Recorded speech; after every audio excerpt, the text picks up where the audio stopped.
The Aegis Eclipse, a mid-ranged stealth bomber ship capable of getting in and striking your enemies before you're even spotted. It has twin engines built into the main frame of the ship and weapons concealed internally until ready for use. This allows for the signature of a ship to be lowered to minimal amounts possible.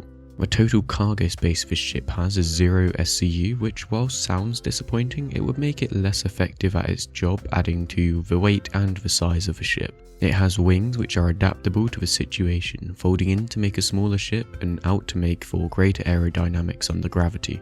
We haven't even mentioned the 3 massive sized 9 torpedoes this ship shelters in its hull, ready for when the timings are right, being able to devastate even the larger ships of the verse. Talking about the price of this ship, and you pay the price of $300 without any tax added, and to buy the ship in-game it will be 3,490,000 AUEC from Lawville.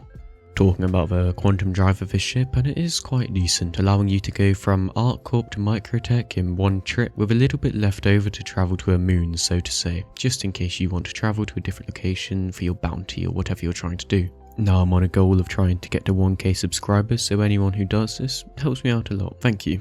Now starting off with a ship tour of the Eclipse, and we only really have one place to visit, and that's the cockpit. On the exterior though, as you can see, this is where our 2 weapons will be held. One under here, 2 Badger repeaters this will be, and one on the other side identically. These can fold up into the ship if you power off your weapons, so that's always a nice feature. Moving around to the front of the ship just here, and you can actually access some external storage, as you can see just down the bottom like so. This is just hold water bottles or any loot you've captured, as there isn't any internal SCU of storage which you could use. Now entering the ship, also using this same ladder. As you can see, the entire cockpit opens up, allowing us to be seated. All closes up around us. And as you can see, it is actually quite a nice interior. For a stealth bomber, it feels really just kind of right. It's a very thin window of view that you have here, but it don't feel like you really need much more. As you can see, we have access to 5 MFD screens. This is plenty, you don't really need any more. There's quite a few buttons which you can use around the place. For example, here you can use all your locking, unlocking the ship, enter and exiting. You can eject from the bottom just here too. Now I wouldn't recommend doing this on a moon just because of the fact that it's low gravity and you'll be launched up into the sky, but it's always something fun you can try out if you want to. But let's move back to the tour, and up on top there is also exit via gravity use. If you find it around about there, yeah, just around there. Half these buttons don't work but will be available in the future.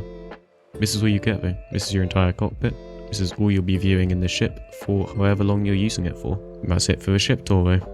Now let's move on to the combat usage, and for weapons, this ship gets 2 sized 2 Badger laser repeaters, which whilst aren't the strongest, because of the amount of power output you have, you don't have to recharge them as often as you would think, so they can come in use from time to time as you barely have to reload. Additionally, the main weapons of this ship are 3 sized 9 cross-sectional torpedoes. These deal absolutely massive amounts of damage and work by the bigger a ship is, the easier it is to lock onto it in a way. Now when using these missiles, make sure you're maybe within about 6 kilometers, even though they're rated to 30, because if you're too far away, there may be some sort of targeting issue when the missile tries to connect with the enemy. But this is just for at the moment in the game because of the unreliability of some things. What I usually do is slow down to about 200 speed, fire the missile, slow up a little bit more so I'm behind the missile, then after it has hit your target, zoom away from battle at top speed. And the missile damage itself, and well, it one-shots hammerheads as long as you hit them, so anything you want to fight is pretty much dead. The shields of the ship are not the best and the wings are extremely easily broken, so maybe don't try to dogfight anyone if you think they know what they're doing, as it only has 2 sized 1 shields. The handling is alright and you can turn to keep with targets with the opposing ship majority of the time, but I wouldn't recommend doing this. And the acceleration of a ship is also very good, and you have a high top speed even when under gravity use. Now I know this may be a little disappointing to some,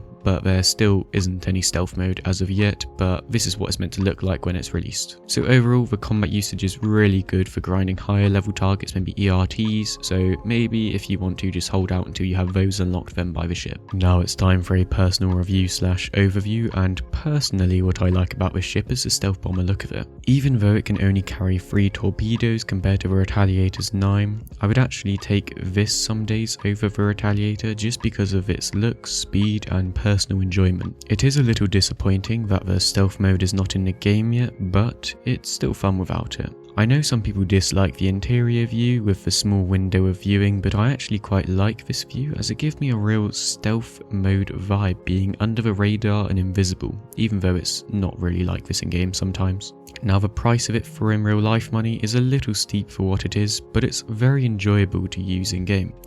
And in the game, I would say the price is alright, and I would recommend anyone looking for a missile ship to give this a go. It'll be fun to use this on the new Idris when it is introduced, which hopefully isn't too long away now. I really want to see how much damage it can do to that. I do see the practicality issues of this ship though, with the fact that the Retaliator can of course carry 9 missiles compared to this 3 missiles. And the Retaliator also has an interior and solvable modules and loads of turrets, but it's up to you to decide, so comment down below if you like this ship and have purchased it for yourself. And that seems to be me, Duffer, out. See you in the next one.